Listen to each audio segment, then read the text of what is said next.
কি ব্যাপার, আপনি আমাকে মরতে নিয়ে যাওয়ার কথা বলে এই জায়গায় নিয়ে আসছেন? আপনার মরার প্ল্যান ক্যান্সেল।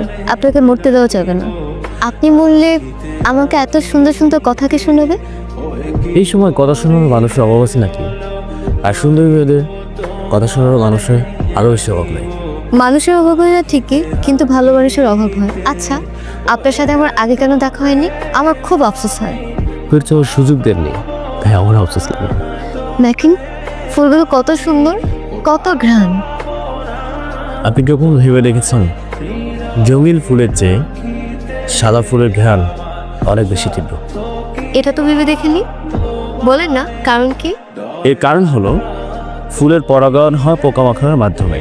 রঙিন ফুলের তেমন কষ্ট করতে হয় না, কারণ তাদের রঙের কারণে এমনিতেই পোকামাকড় তাদের উপর এসে বসে। কিন্তু সাদা ফুলের রং সাদা হওয়ার কারণে পোকামাকড় এমনিতেই এসে বসতে চায় না। তাই সাদা ফুলগুলো তীব্র গন্ধ ছড়ায়, যেন পোকামাকড়গুলো আকৃষ্ট হয়ে সাদা ফুলের উপরে এসে বসে এবং পরাগায়ন হয়। দেখেছেন সৃষ্টিকর্তা একটা ফুলের পিছনে কত পরিকল্পনা করে রেখেছে। আপনার সাথে যতই থাকছি ততই অবাক হচ্ছি। আচ্ছা, আপনি একজন শিক্ষিত মানুষ হয়ে চাকরি না করে ফুল ও ফুলের দোকান নিয়ে কেন বসে আছেন?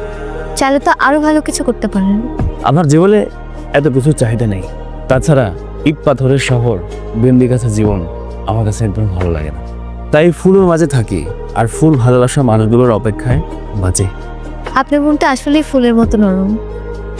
ধন্যবাদ। আজ তাহলে উঠি, চলুন। ভালোই তো লাগছে। আর একটু থাকে, কিছু অর্ডার করি। না, কিছু খাবো না, চলুন উঠি।